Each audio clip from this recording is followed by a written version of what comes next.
विद्यार्थियों नमस्कार। जय भारत जय Hind. History by captain doctor Rajendra मान सिंह राजपुरोहित। ऐतिहासिक अध्ययन और अनुसंधान की इस कक्षा में मैं captain doctor Rajendra, associate professor department of history, आज आपसे चर्चा करने वाला हूँ एक ऐसे महत्वपूर्ण विषय के बारे में जो प्राचीन भारतीय इतिहास के विद्यार्थियों के लिए उपयोगी तो है ही, साथ ही साथ यह एक ऐसा विषय है जिसके बारे में प्रतियोगी परीक्षाओं से जुड़े हुए प्रश्न आपसे बहुत बड़ी तादाद में पूछे जाते हैं।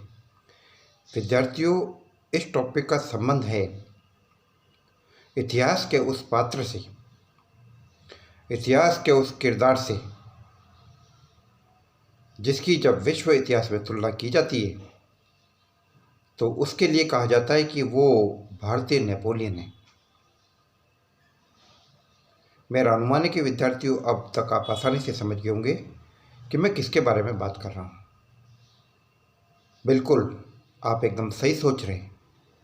मैं बात कर रहा हूँ शक्तिशाली गुप्त सम्राट समुद्रगुप्त के बारे में। वो समुद्रगुप्त जिसने कि अपने विजय अभियानों से पूरे भारत में अपना प्रभाव छोड़ा।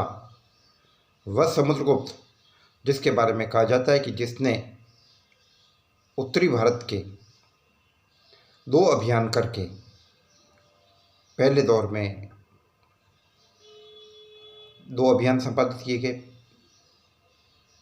क्रमिक प्रक्रिया के द्वारा उत्तरी भारत के 9 राज्य जीते और इसके बाद एक बड़ा अभियान चलाकर उसने दक्षिणी भारत पर भी अपना प्रभाव कायम किया। विद्यार्थियों, यह शक्तिशाली सम्राट समुद्रगुप्त जिसके बारे में बातचीत करते हुए यूरोपीय इतिहासकारों ने मुझे लगता है कि समुचित न्याय नहीं किया। समुद्रगुप्त को नेपोलियन कहना या समुद्रगुप्त की नेपोलियन से तुलना करना समुद्रगुप्त की उपलब्धियों के ऊपर उंगली उठाने जैसा है, क्योंकि विद्यार्थियों, ये वह समुद्रगुप्त था जिसने कि अपने जीवन में एक भी लड़ाई नहीं हारी। इसकी तुलना कहाँ नेपोलियन से की जा सकती है,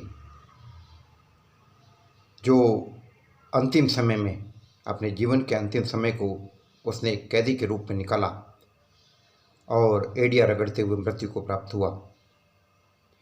कहाँ उच्च चरित्र और आदर्शों से युक्त प्राचीन भारतीय इतिहास का अलंकृत रत्न समुद्रगुप्त, और कहाँ अपने जीवन में विविध प्रकार के छल कपट का सहारा लेकर बना हुआ नेपोलियन।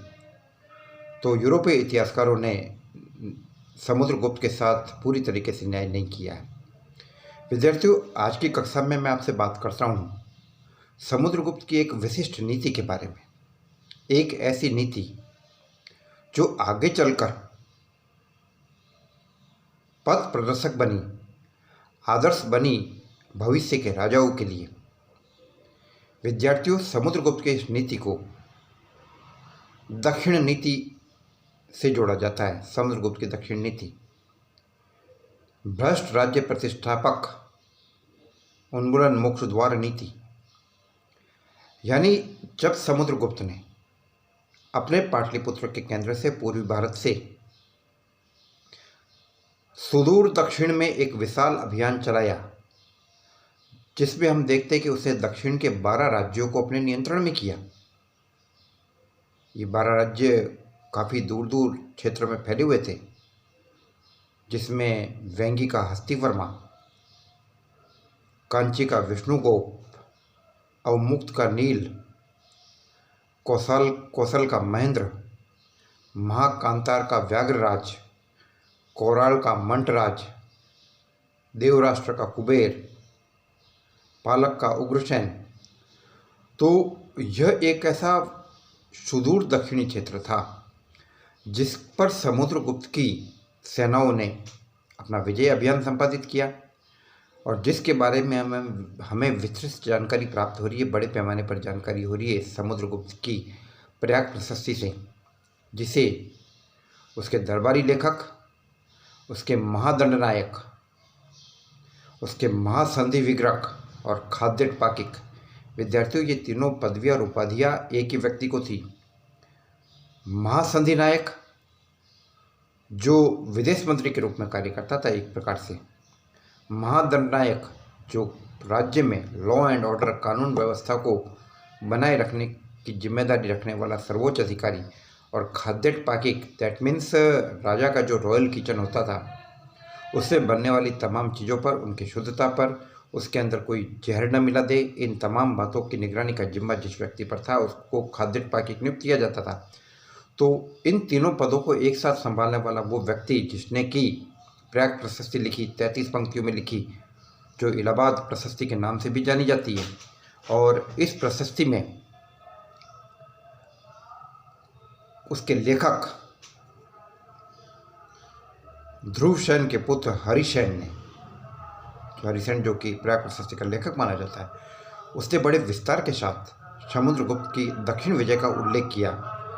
और विद्यार्थियों, समुद्रगुप्त की अपनी दक्षिणी विजय का उल्लेख करते हुए हरिसेन ने इन विविध प्रकार के राज्यों, उनके राजाओं के नाम और उनकी भौगोलिक स्थिति आदि के बारे में कुछ जानकारी देने की कोशिश की। यद्यपि भौगोलिक स्थिति नहीं बता पा रहा, वो केवल नाम बता पा रहा, लेकिन उन क्षेत्रों के नाम और राजाओं के नाम से उन क्षेत्रों की भौगोलिक स्थिति का पता पड़ जाता है।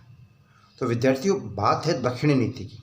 समुद्रगुप्त जो काफ़ी दूरदर्शी था, काफ़ी समझदार था, और वह इस बात को ये जानता था कि वह पूर्वी भारत से बैठकर दक्षिण के इन राज्यों को यातायात और दूरसंचार के साधनों के अभाव में डायरेक्टली कंट्रोल नहीं कर सकता।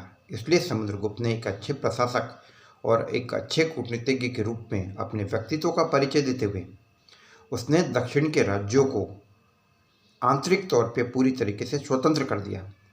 उन राजाओं से कहा गया कि वे गुप्त सम्राट की अधीनता स्वीकार करें, गुप्त राजकुमारों के साथ अपनी पुत्री का विवाह करें, अपने ध्वज के ऊपर गरुड़ का चिन्ह अंकित करें।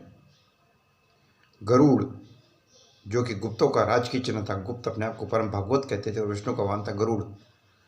तो उसने उनसे अधीनता स्वीकार करवा के नियमित कर वसूली का वादा प्राप्त करके उनकी पुत्रियों के साथ गुप्त राजकुमारों का वैवाहिक संबंध करवाकर उनको एक प्रकार से अपने अधीन भी ले लिया और उनकी आंतरिक स्वायत्तता के ऊपर भी कोई प्रश्न चिन्ह खड़ा नहीं किया गया। परिणाम ये रहा कि दक्षिण के राज्य समुद्रगुप्त के समय तक उसके प्रभाव को स्वीकार करते रहे। और विद्यार्थियों, एक दूरदर्शी प्रशासक और एक बेहतरीन राजनीतिज्ञ होने के परिचय के रूप में समुद्रगुप्त की यह नीति आगे चलकर कई सम्राटों के लिए आदर्श बनी। और विशेष रूप से मैं इसमें बात करूंगा शक्तिशाली दिल्ली सुल्तान अलाउद्दीन खिलजी, जिसने कि 1296 से लेकर 1316 तक दिल्ली पर हुकूमत की थी। और उसने भी दक्षिण के राज्यों को जीता। उसने देवगिरी के यादव राजवंश को जीता, द्वार समुद्र के होयसलों को जीता, वारंगल के काकतियों को जीता और मदुरा के पांड्यों पर भी अपना प्रभाव कायम किया। लेकिन वहाँ पर भी उसने दूरदर्शिता का परिचय देते हुए इनको आंतरिक रूप से स्वतंत्र छोड़ा और नियमित रूप से इनसे कर वसूली की। और यही कारण था कि जब देवगिरी के यादव राजा रामचंद्र देव को उसका राज्य वापस लौटाया गया तो रामचंद्र देव मददगार बना अलाउद्दीन के द्वार समुद्र अभियान में। तो कुल मिलाकर यह नीति जो अलाउद्दीन ने समुद्रगुप्त से प्रेरित होकर अपनाई थी, उसके सामने मैं ये मानता हूँ कि कहीं ना कहीं आदर्श काम कर रहा होगा। भले ही अपनाई नहीं होगी, चलो एक पल के लिए माने तो नहीं अपनाई होगी, लेकिन अलाउद्दीन ने जिस दूरदर्शिता का परिचय 13वीं सेंचुरी के अंदर दिया, उससे 1000 साल पहले लगभग उसी दूरदर्शिता का परिचय समुद्रगुप्त ने भी दिया। तो ये एक बेहतरीन शासक के रूप में समुद्रगुप्त के व्यक्तित्व का एक नायाब नमूना कही जा सकती है। विद्यार्थियों, तो आज मैंने डेक्कन के बारे में, दक्षिण नीति के बारे में कुछ पहलू पर चर्चा की। आगे मैं आपसे इस प्रकार के कुछ और रोचक पहलू पर चर्चा करूँगा। जय भारत, जय हिंद।